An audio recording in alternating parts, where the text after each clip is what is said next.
성도 여러분 안녕하셨죠? 네, 오늘이 그날입니다. 어떤 날이냐면 비 오는 수요일 저녁입니다. 거기다가 또 공휴일이기도 해요. 그래서 오늘은 출타한 분도 많고 또 비 내리는 수요일 저녁에 예배당에 오는 게 뭐 그렇게 쉬운 건 아니겠지만 이 자리에 우리가 오게 돼서 정말 감사합니다. 근데 우리가 온 게 아니고 방금 부른 찬양처럼 하나님의 은혜로 인도를 받아 오게 된 줄 믿습니다.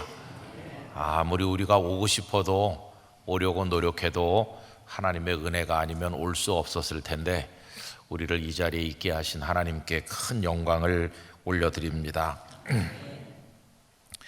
로빈 샤르마라는 분이 이런 말을 했습니다. 어떤 책에서 내가 태어나서 울 때 사람들은 기뻐서 웃었다.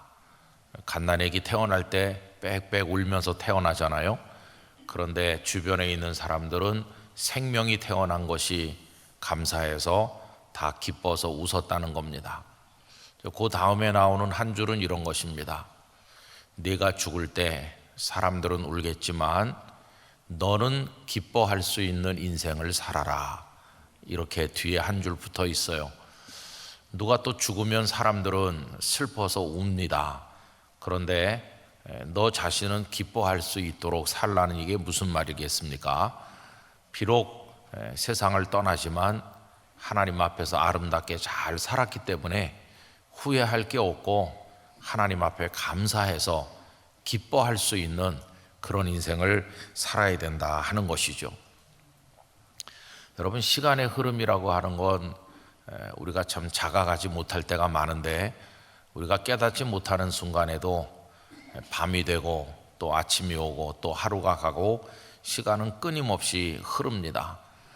이 시간의 흐름이 주관적으로 느껴질 때는 빠른 것 같기도 하고 느린 것 같기도 하고 멈춘 것 같이 느낄 때도 있지만은 물리적으로 말하면 시간은 계속 흐르는 것이고 또 우리가 하나님 앞에 갈 날은 점점 다가오는 거죠.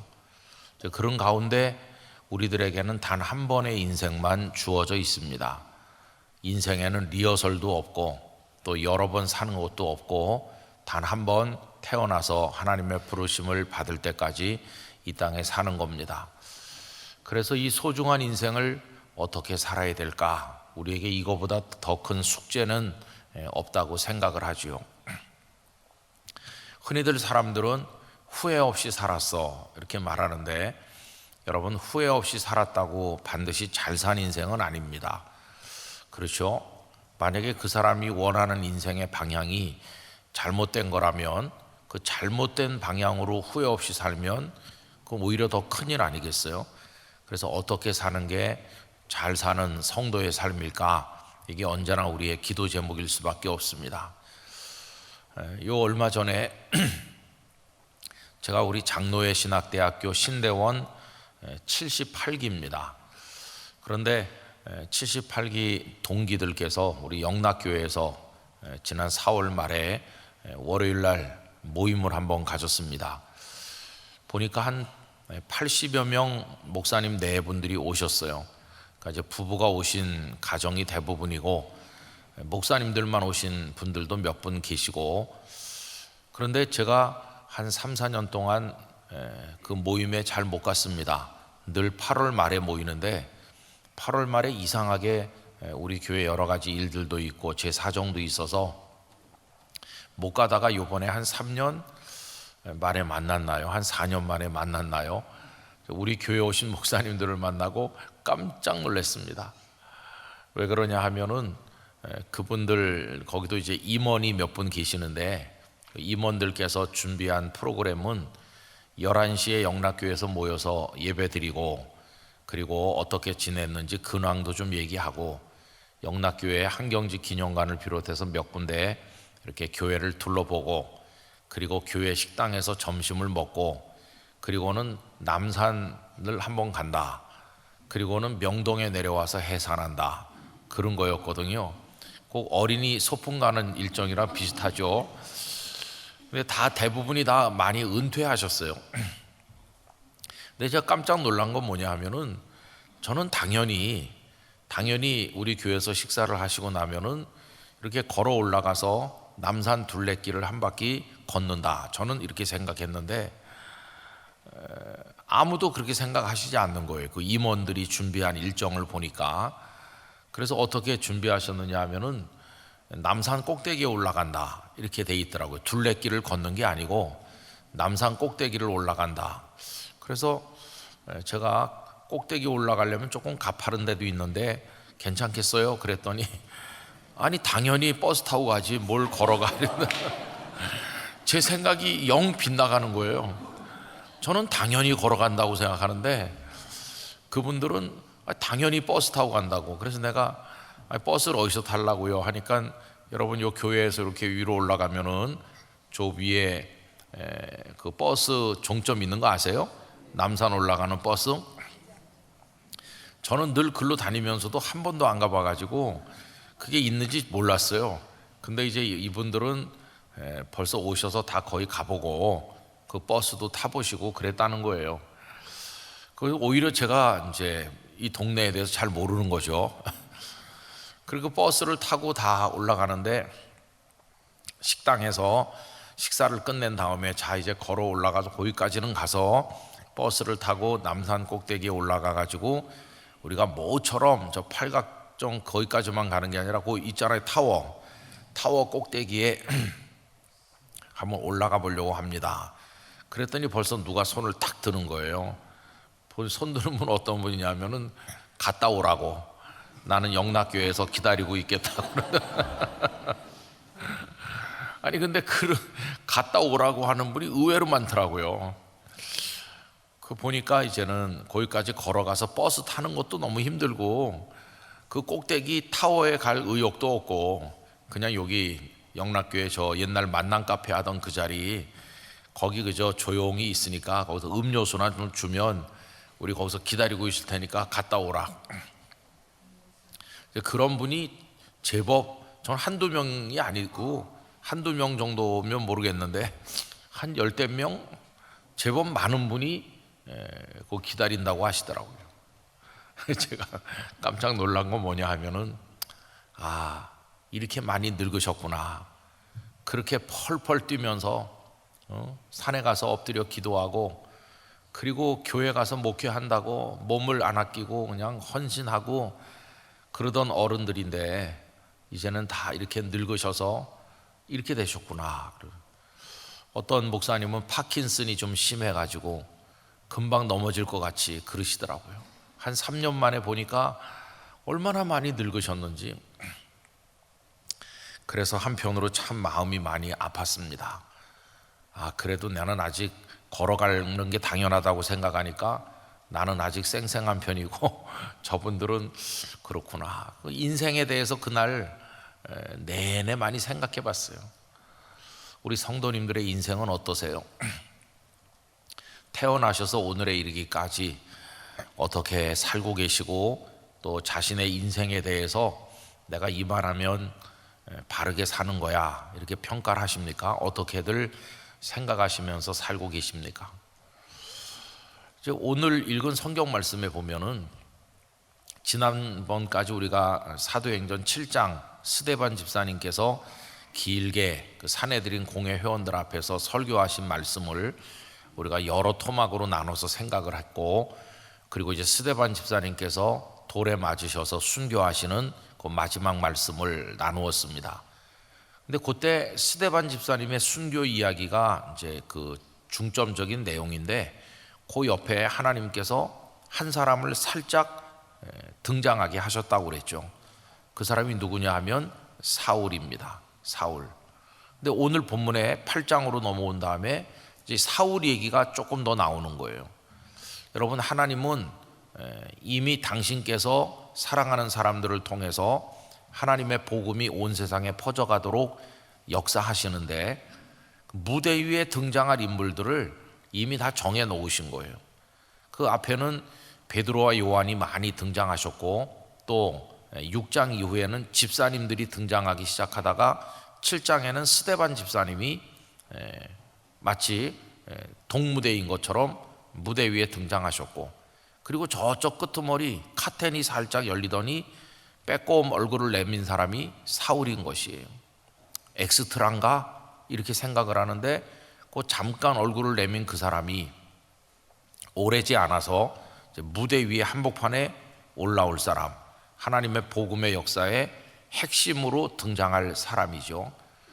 근데 여러분, 그 빼꼼하게 얼굴을 내미는 것처럼 7장 끝에 등장하고 오늘 여기 8장 1절 이하에 등장하는데, 이때만 해도 사울 자신이 나중에 자기 자신이 복음의 무대 한복판에 서게 될 걸 알았을까요? 전혀 모르는 거예요. 전혀 모르죠. 스데반 집사님이 피를 흘리면서 쓰러질 때 그 옆에 있으면서 그는 전혀 모르는 거예요. 근데 오늘 말씀 1절에 보면은 뭐라고 표현되어 있습니까? 오늘 말씀 1절을 우리 다시 한번 다 같이 읽어보겠습니다. 사울은 그가 죽임당함을 마땅히 여기더라. 아멘. 여기까지만요. 사울은 스데반 집사님이 죽을 때 그 옆에 서 있으면서 마땅히 여겼다는 거예요. 죽는 거를. 이 마땅히 여기다 하는 게 슌유 도케오라는 단어에다가 이제 우리의 비동사 같은 걸 이제 붙인 건데, 슌유 도케오라는 헬라어 단어는 어떤 일에 대해서 적극적으로 찬성한다, 동의한다, 그런 뜻이에요. 그러니까 사내들인 공회 앞에서 스데반 집사님께서 이제 신문도 받고 설교도 하셨잖아요. 그리고 사내들인 공회 회원들이 들고 일어나서 사형에 처해야 마땅하다고 소리를 질렀겠죠. 그러면서 돌을 들고 와서 막 이렇게 던지는 거를 이 사울은 이게 잘못된 판결이거나 이렇게 하는 게 잘못이라는 생각을 요만큼도 안 한 거예요. 죽어 마땅하다. 저런 사람은 죽어야 돼. 여기 사내들인 공회 지체 높은 어른들이 죽여야 된다고 생각한 그 결정이 그게 전적으로 옳은 거야. 나도 찬성한다, 그런 뜻이에요. 스데반 집사님을 향해서 많은 사람이 돌을 던지는데 이 사울도 돌을 들고 와서 던졌는지는 잘 모르겠어요. 근데 이제 그런 얘기는 없고, 그 7장 끝에 보면은 그가 이제 옷을 맡았다고 하는 얘기가 나오죠. 7장 58절로 가서 보시면 성 밖으로 내치고 돌로 칠세 증인들이 옷을 벗어 사울이라 하는 청년의 발 앞에 두니라. 그러니까 이걸 보면 사울은 돌을 던진 것 같진 않고 사람들이 막 돌을 던지면서 옷을 벗어서 이렇게 할 때 그걸 맡아두고 있었던 것 같아요. 그 옆에 있었던 거죠. 다른 사람들은 뭐 소리를 지르면서 이제 돌 던지고, 그러면서 이제 사울은 마음속으로 생각하는 겁니다. 끔찍하다든가 뭔가 잘못됐다든가 이런 일이 있으면 안 된다든가 하는 생각을 하는 게 아니라 죽어 마땅하다. 이렇게 되는 게 이게 당연한 거야. 나는 적극적으로 동의하고 찬성한다. 만약에 저런 사람이 또 등장한다면 그 사람도 죽여야 돼. 이렇게 동의한다는 거예요. 마땅하다고. 그러면서 얼마나 그가 적극적인 핍박자가 됐는지 여러분 오늘 본문 3절로 와보세요. 사울은 마음속으로만 찬성한 게 아니에요. 예수님을 믿는 사람들을 죽이는 것을 마음으로만 찬성한 게 아니라 적극적 행동가로 나섰어요.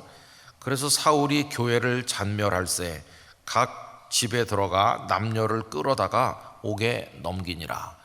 그러니까 마음속으로만 다 죽여야 돼 이렇게 생각한 게 아니고 이제 행동으로 나섰어요. 얼마나 그가 적극적으로 했는지. 여러분 나중에 보면은 이 바울 사도가 사방으로 복음 전도를 하고 다니시다가 예루살렘에 구제 헌금을 전달하러 옵니다. 그랬다가 예루살렘에서 분노한 유대인 폭도들에게 아주 어려움을 겪죠. 그때 그 로마 천부장 루시오가 극적으로 바울을 구출해 가지고 위험하니까 로마 군인들이 있는 영내로 데리고 들어가죠. 근데 그 유대인 폭도들이 막 따라와요.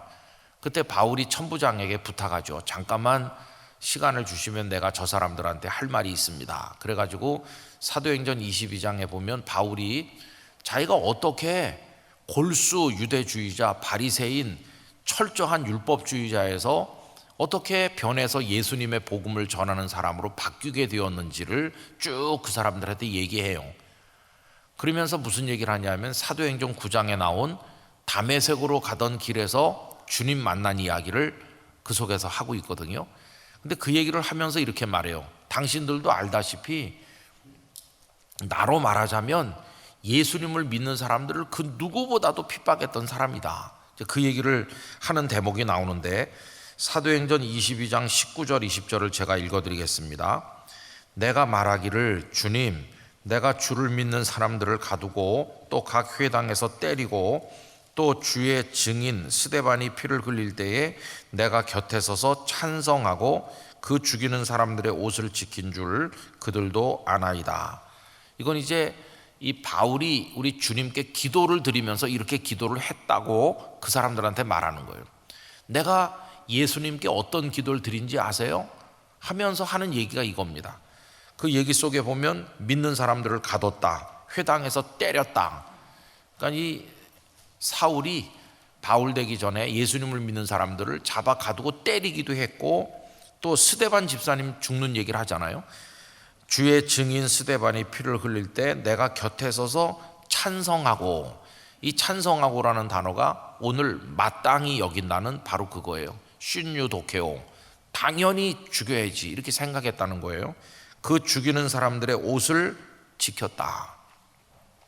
그러니까 이 사울은 그런 사람이었어요. 의로운 하나님의 사람 스데반이 아무 잘못도 없이 돌에 맞아 죽는 거를 옆에 서서 당연히 죽어야지 이렇게 생각했어요. 그걸 마땅하게 여겼어요. 근데 여러분, 그의 생각에는 이렇게 진행되는 게 이게 맞다고 생각하는 거죠. 이게 옳은 거라고 생각하죠. 근데 여러분, 나중에 어떻게 됐나요? 나중에 그렇게 생각하는 자기 자신의 인생이 어떻게 됐나요? 자기도 예수님의 복음을 위한 순교자가 됐잖아요. 자기도 복음을 증거하는 예수님의 제자가 됐잖아요.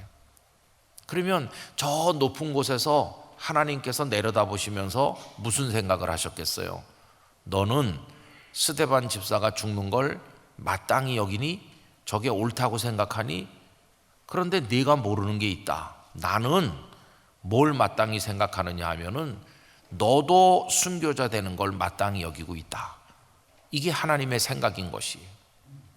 그때까지는 스데반 집사님의 순교를 옆에서 보고 있는 사울은 자기 인생의 미래가 어떻게 될지는 전혀 모르는 거예요. 그런데 하나님은 이미 그를 선택하셨고 복음의 무대 한복판으로 등장시키기 위해서 다 작정해 놓으셨고, 하나님이 보실 때 사울이라는 한 젊은이의 인생은 어떻게 되는 게 마땅하냐 하면 복음의 증인되고 순교까지 하는 게 그게 마땅하다. 하나님은 그렇게 판단하고 계시다는 거예요. 그래서 여러분, 마땅하다고 생각하는 게 두 가지가 있는 거죠. 하나는 사람들이 이 땅에다가 두 발을 디디고 살면서 이렇게 사는 게 마땅한 거야 라고 생각하는 방식이 있어요. 우리 다 그렇게 생각하죠. 내 나이가 만약에 지금 50살이라고 할 것 같으면 부부가 앉아가지고 얘기하는 거죠. 여보, 우린 앞으로 어떻게 살아야 될까? 그러면서 우리 회사 정년이 65세까지야. 65세까지 열심히 일하고 그리고 계속 승진도 하고 그래서 좀 돈도 좀 더 모으고 당신도 건강하고 나도 건강하고 그렇게 살아야 되지 않겠어? 그럼 옆에서 이제 그 부인이 맞장구를 치면서 당연히 그래야죠. 이게 뭡니까? 그렇게 하는 게 마땅하다고 생각하는 거예요. 그게 옳다고. 그럼 옆에서 또 자녀들이 듣고 있다가 또 맞장구를 쳐요. 아버지 어머니 당연히 그러셔야죠. 그때까지 다 건강하시고 그때만 건강하면 되나? 은퇴하시고 70, 80, 90까지 우리 아빠 엄마는 건강하실 거야. 이러면서 이제 얘기에 꽃을 피우는 거예요. 그때 그 이야기의 줄거리가 뭡니까? 당연히 그러하리라고 기대하고 혹은 당연히 그러하여야 된다고 생각하고 그렇게 되기 위해서 노력하겠다고 결심하고 자기들의 인생의 모습을 이렇게 그리는 거예요. 그죠? 그게 당연한 거라고 생각해요. 그게 옳다고 생각하죠. 그런데 저 높은 곳 하나님께서는 그 이야기하는 걸 들으시면서 어떻게 하실까요? 아마 웃으실 거예요. 웃으실 거예요. 너희들이 생각할 때는 그렇게 하는 게 마땅한 것 같지만, 그게 옳은 것 같지만, 너희들의 인생은 내가 이미 정해놓은 길이 있다. 여러분, 결국 어떤 식으로 이루어질까요? 사람들이 둘러앉아 나눈 이야기대로 인생이 흘러가나요? 아닙니다. 우리의 인생은 하나님이 정하신 대로 되게 돼 있어요. 하나님이 정해 놓으신 대로 만들어지는 거예요. 그럼 여러분, 어떤 게 마땅한 겁니까? 우리가 생각하는 그게 마땅한 겁니까? 우리 생각엔 그런 것 같은데, 사실은 하나님께서 생각하신 대로 되는 것이기 때문에 그게 마땅한 겁니다. 그게 하나님의 뜻이 마땅한 뜻입니다. 우리가 찬성하고 동의한다면 어디에 동의와 찬성을 보내야 될까요? 하나님께서 우리 각자에 대해서 가지고 계신 그 뜻에 대해서 동의하고 찬성해야 되는 것입니다. 이게 하나님을 믿지 않는 사람과 하나님을 믿는 사람이 인생을 살아가는 결정적인 차이인 것이. 우리는 계획을 많이 세웁니다. 그러나 계획의 맨 끝이 뭔지 아세요? 계획의 맨 마지막은 그러나 이 모든 것이 아버지의 뜻대로 될 줄 믿습니다. 그게 우리의 계획의 맨 마지막 한 줄이에요. 나는 뭐 화려하게 뭘 계획을 세웠는데 맨 마지막에 그러나 이 모든 것이 아버지의 뜻대로 될 줄 믿습니다. 이 한 줄을 적어 넣을 수 있는 사람, 적어 넣지 못하는 사람, 이게 이제 믿음이 있고 없고의 차이인데, 믿음 있는 그리스도인들은 이 모든 것이 아버지의 뜻대로 될 줄 믿습니다 라고 한 줄 적어 놓으면서 그때 그동안에 세웠던 모든 계획을 다 비우는 거예요. 아무리 내가 철저하고 꼼꼼하고 화려하게 계획을 세웠어도 하나님의 뜻이 그렇지 않다면 나는 원망 없이 하나님 앞에 대들지 않고 기꺼이 하나님이 정하신 내 인생의 또 다른 그 마땅한 길에 대해서 아멘 하겠습니다. 이게 하나님을 경외하는 사람이 인생을 살아가는 방식인 것이죠. 우리 지금 선교관에 이희재 선교사님, 우리 교회 협동 선교사님, 러시아 선교사님 이제 와 계신데 엊그저께 잠깐 만났어요. 그랬더니 책을 저한테 한 권 주시면서 잠깐 담소를 나눴어요. 그래서 제가 아니 어떻게 선교사까지 되셔서 러시아까지 가셨느냐고 이제 이런 얘기를 여쭤보게 됐는데, 그럼 언제까지 하시게 되냐 그랬더니 선교사님도 70세 정년이 있거든요. 전에는 65세였는데 그 건강하신 분이 사역을 끝내는 게 너무 아까워서 이제 70세까지 하시도록 이렇게 했어요. 또 이제 여건이 그러하면 원하시는 분들은 원로 선교사로 또 현장에 조금 더 사역을 할 수 있도록 우리 총회가 이제 그렇게 하고 있습니다. 근데 우리 선교사님은 러시아에 있는 선교사 그 회장도 지내시고 오래 하셨죠. 그러면서 어떻게 예수 믿고 선교사 되셨느냐고 여쭤보니까 그 선교사님도 참 그게 인생의 그 길이 있더라고요. 공부를 잘하셔서 서울대학교 법과대학에 들어가신 분이세요. 그럼 다 우리나라에서는 뭐 다 판검사 된다고 생각하시잖아요. 그게 마땅한 길이죠. 당연히 옆에 사람도 생각하고 아마 선교사님 본인도 마땅히 거기 이제 마음을 둔 거겠죠. 근데 대학에 들어가서 가만히 보니까 우리나라 현실이 여러 가지로 어렵고 힘들 때죠. 그때가 박정희 대통령 세상 떠나기 좀 전이거든요. 그래가지고 그때 우리나라가 아주 어지러웠습니다. 곳곳에서 시위가 일어나고 대학생들이 길바닥에 나와서 막 하고 뭐 데모가 굉장히 심하던 그때 이제 또 그 목사님도 젊은 혈기에 또 그 정의감에 아마 글은 다 뭐 우리 다 데모 그때 많이 했으니까 저도 학교 다닐 때 학교 앞에 탱커를 갖다 교문 앞에다 떡 세워놓고 군인들이 있어가지고 그 비싼 등록금 내고 뭐 한 달, 두 달씩 집에서 놀 때가 많았거든요. 그러니까 뭐 그때 나라가 그랬던 때니까 그래가지고 이제 조금 심하게 하는 사람들은 이제 학교에서 막 제적시키는 거죠. 그렇게 힘들게 들어간 거를 이제 학교에서 제적시키는 거예요. 그래서 우리 선교사님도 제적당했다고 그래요. 그때는 그러다 이제 제적당하면 감옥에 가던가 아니면 군대 가던가. 그래가지고 이제 군대 가셨다고 그래요. 군대 가서 고생 많이 하셨겠죠. 그래가지고 이제 뭐 이렇게 나중에 오셨는데 제대하고, 근데 박 대통령이 이제 세상 떠났잖아요, 그죠? 근데 그 무렵에 또 이제 선교사님 부친께서도 그 어간에 또 세상을 떠나셨대요. 그러면서 어려운 일을 이렇게 계속 겪고, 박 대통령 세상 떠난 그 이듬해가 이제 우리 80년의 봄이라고 하면서 막 우리나라가 소요가 심했던 때인데, 그때 이제 그 뒤집히니까 해직 교수들은 복직하고 또 해직 기자들도 복직하고 이렇게 판이 바뀐 때죠. 그래서 제적당한 학생들도 다시 학교로 복학시켜가지고, 그래서 우리 선교사님도 복학하셨대요. 그때가 막 이렇게 혼란한 시대인데, 그때 하나님께서 우리 선교사님을 딱 부르셨대요. 또 영락교회와도 관계가 있으시고, 그리고 또 그 학교에 있는 기독교 동아리 그렇게 해가지고 예수님을 영접하게 되고 성령의 부르심을 받으신 거예요.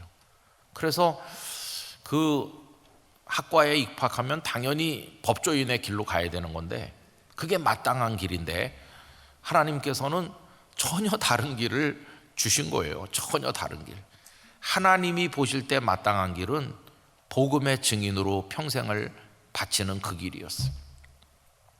그래서 목사님은 평생을 그렇게 지나셔서 이제 내년이면 정년이 되는 70세가 되는 여기까지 걸어오신 거예요. 여러분, 이렇게 우리 인생은 다 하나님의 손에 의해서 이제 빚어지는 거죠. 나중에 살고 가만히 내 뒤를 돌아다 보면 가보지 못한 길이 많아요. 그 프로스트라는 시인의 시에 나오는 것처럼 갈림길에 섰는데 나는 지금 이쪽 길을 걸었기 때문에 저쪽으로 그때 갔더라면 어떻게 됐을까? 그런 상상을 해보는 거예요. 저쪽 길로 갔더라면 내 인생이 어떻게 됐겠나?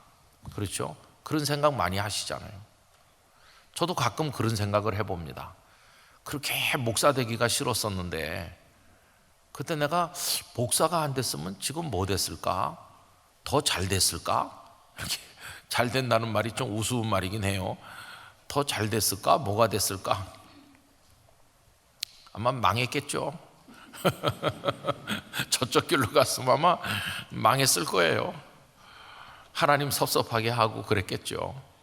그 저는 지금 믿어요. 확실하게 뭐냐 하면은 지금 목사로 살고 있는 이 길이 하나님이 정하신 마땅한 길이야. 그 마땅한 길로 나는 지금 걷고 있기 때문에 이 이상의 인생은 없을 거야. 이렇게 저는 믿고 있는 거죠. 그래서 저는 목사로 지금까지 사는 거에 대해서 막 후회가 된다던가 그런 일이 없어요. 이게 하나님이 정하신 저를 위한 인생이라고 생각하기 때문이죠. 근데 많은 사람들이 이제 그 갈림길에 서서 가보지 못한 길에 대한 아쉬움이 많아요. 그때 그 오른쪽 다방에 들어가지 말고 왼쪽 다방에 갔으면 미쓰리가 아닌 미스킴을 만났을 텐데, 뭐 그런 생각도 하면서. 근데 여러분, 우리 기독교인들은 뭘 믿습니까? 우리 인생이 하나님의 손에 있음을 믿는 거예요. 하나님의 손에 있음을. 그래서 현재 내 인생이 인간적인 세상의 기준으로 부족한 것도 있을 수도 있고 어려움도 있을 수도 있고 아픔도 있고 그럴 수도 있어요. 그러나 믿음으로 바라보면은 우리 인생은 결코 그냥 던져진 인생이 아니라 하나님의 뜻 안에서 하나님의 마땅히 여기시는 길에 따라서 우리를 이끌어 가시는 거예요. 그걸 믿어야 되는 것이에요. 나는 결코 내가 마음대로 사는 것도 아니고 내가 원하는 대로 되는 인생도 아니고 하나님께서 내게 주신 길, 내가 오히려 그 길을 마다하고 엉뚱한 데로 갈 때 하나님은 종아리도 때리기도 하고 그 길을 가로막아서 방향을 바꿀 수밖에 없도록 나를 인도하신다. 근데 이게 왜 우리에게 은혜가 되고 기쁨이 되냐 하면은 앞으로 남은 인생도 하나님의 손 안에서 이루어질 것이기 때문입니다. 내가 내 힘으로 천국에 이르는 것은 불가능해요. 내가 어떤 길로 가야 천국에 도착할지 이걸 나보고 알아서 가라 그러면 불가능해요. 옛날에 도로가 단순할 때는 많이 다닌 사람들은 그냥 뭐 잘 갔어요. 근데 도로가 복잡해진 다음에는 저도 어디 다니고 할 때 두꺼운 지도책을 사가지고 가장자리에 차를 세워놓고 지도를 한참 본 다음에 요 다음에는 어떤 동네가 나오면 맞게 가는 거다, 이렇게 지도를 보고 다녔는데, 요새는 워낙 과학기술이 발전해가지고 다 GPS 연결해가지고 실시간으로 내비게이션에서 예쁜 아가씨가 우회전 좌회전 다 알려주잖아요. 그럼 이제 그대로 가는 거잖아요, 그죠? 근데 천국 가는 길은 그보다 더 복잡한 길이에요. 천국에 가는 길은 우리 힘으로 도달할 수 없는 길인데, 하나님께서 우리를 사랑하셔서 마땅히 여기시는 하나님의 판단에 따라서 다 길을 인도해 주실 것이에요. 어떤 사람은 대로로 달리는 사람도 있고, 어떤 사람은 사이길로 가는 사람도 있지만, 천국문 앞에 그 주차장에 우리가 다 도착할 줄 믿습니다. 거기 다 도착해서, 그래서 거기서 주님의 영접을 받게 될 것이, 우리는 무엇을 마땅히 여겨야 될 것인가, 그게 문제인 것이죠. 여러분, 여기서 우리는 하나님의 뜻에 순종하고자 하는 믿음을 가지게 되기를 원합니다. 하나님, 저의 인생을 맡아주시기 원합니다. 그래서 사도 바울의 인생이 나중에 어떻게 됐나요? 여기 얼굴을 빼꼼히 내미는 것 같이 잠깐 등장했고, 예수님을 믿는 사람들을 지독하게 핍박하는 사람으로 이렇게 등장을 조금 했는데, 이제 나중에 9장에 가보면은 그가 이제 가운데 나오는 거죠. 어떻게 그가 자기가 가고자 했던 바리새인의 길, 가말리엘 제자로서의 길, 유대주의 지도자로서의 길, 그가 걷고자 했던 길들이 자기가 생각할 땐 그게 마땅한 거였는데, 하나님은 한 차원 높은 데서 너의 마땅한 길은 따로 있다. 우리가 마땅하게 여기는 것이 하나님께는 어리석게 보이는 거예요. 우리가 찬성하고 좋아하는 그 길을 하나님은 잘못된 길이라고 말씀하시는 거죠. 그래서 그 이후에 이제 사울의 이름이 바울로 바뀌면서 그가 사도행전 전체의 중심 인물로 무대 중간에 등장하시는 거예요. 사도행전 28장 맨 끝날 때까지 바울이 로마로 가셔서 이태나 머무르면서 말씀을 전했다. 그리고는 마무리도 없이 갑자기 사도행전 28장이 끝나요. 대개 어떤 책이 끝날 때는 끝이 나는구나 이렇게 느끼도록 끝을 맺는데, 사도행전 28장은 뒤에 뭐가 더 있는데 마치 분실되기라도 한 것처럼 갑자기 또 끝나요. 근데 왜 갑자기 끝날까요? 그 뒤에 이어질 하나님의 역사가 무궁무진한 것을 이렇게 열어서 보여주는, 닫힌 종결이 아니라 열린 종결을 우리에게 보여주시는 거죠. 그리고 사도행전에서 바로 넘어가는 책이 사도 바울이 써서 보낸 로마서가 등장하고, 그 위에 바울 서신이 쫙 나오면서 그가 어떻게 하나님의 손에 붙들려서 복음의 증인이 됐을 뿐만 아니라 영감 어린 하나님의 말씀을 이 서신에 담아가지고 오늘 우리에게까지 큰 감동을 주는 그런 서신들을 남기게 되었는지, 그리고 맨 마지막에 그는 위대한 순교자로 디모데후서 4장 7절 8절에 보면 믿음을 지키고 선한 싸움을 싸우고 달려갈 길 다 달리고 이제는 의의 면류관을 내게 주실 걸 바라본다고 할 때, 그때 바울은 더 이상 자기가 계획한 길을 마땅히 여기는 게 아니고 하나님이 정하셔서 보여주시고 인도해 가시는 하나님이 원하시는 그 길을 아멘으로 받아들여서 이제 그걸 향해서 박수를 보내고 동의하고 찬성하고, 억지로 간 게 아니라 기쁨으로 그 길을 달리는 사람이 된 것이죠. 이게 하나님의 사람이 인생을 살아가는 방식이라는 걸 우리가 기억해야만 될 것입니다. 그럼 여러분, 이게 어려운 일이에요. 두려운 일이기도 해요. 하나님의 손이 나를 꽉 잡고 있구나, 이거 어떻게 도망가지? 이렇게 두려울 수도 있어요. 그러나 하나님은 우리를 끔찍이 사랑하시는 분이시고, 아무리 우리가 노력하면서 애써도 하나님께서 우리에게 내려주시는 그 뜻보다 더 완전한 건 없기 때문에 하나님께 우리를 맡기는 것보다 더 현명한 인생의 길은 없다고 저는 믿습니다. 하나님이 이끄시는 대로 순종하면서 아멘하면서 그걸 마땅히 여기면서 하나님의 뜻에 복종하여 따라갈 수 있는 믿음의 사람이 다 되기를 원하는 것입니다. 아마 우리 성도님들도 하루 저녁 앉아서 살아온 얘기 해보세요. 어떻게 예수님을 믿고 오늘까지 사셨고, 어떻게 생각하면서 남은 인생을 사시려고 합니까? 이렇게 여쭤보면 다 결국은 같은 얘기를 하시게 될 것이에요. 왜냐하면 우리는 믿음의 사람이기 때문인 것입니다. 우리 인생을 홀로 살지 않고 하나님께서 마땅히 여기시는 그 길로 인도해 가신다는 게 얼마나 큰 은혜인지 말로 다 할 수가 없어요. 그것이 우리의 삶의 행복이 되는 줄로 믿습니다. 끝까지 그 하나님 안에서 승리하시기를 진심으로 축원합니다. 기도하겠습니다. 아버지 하나님, 사람들은 모든 일에 자신이 마땅히 여기는 내용들이 있습니다.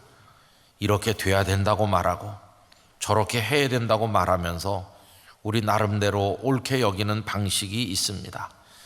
그러나 하나님은 우리 생각과 달라 높은 데서 하나님의 방식과 하나님의 뜻대로 일들을 주관하시며 우리 인생을 이끌어 가시는 진정한 주인이십니다. 하나님께서 결정하는 것을 우리도 찬성하게 되기까지 순종의 믿음을 가르쳐 주시고 하나님이 원하시는 삶에 저희들을 맡겨 살아가도록 은혜를 주옵소서. 그렇게 할 때 가장 아름답고 가장 옳은 삶을 살게 될 줄 믿습니다. 하나님, 저희 인생의 철저한 주인이 되어주시고 능하신 오른손으로 저희들을 인도하여 주시옵소서. 주님이 원하신 일을 감당하며 살아가도록 저희를 붙들어 주시옵소서. 예수님의 이름으로 기도하옵나이다. 아멘.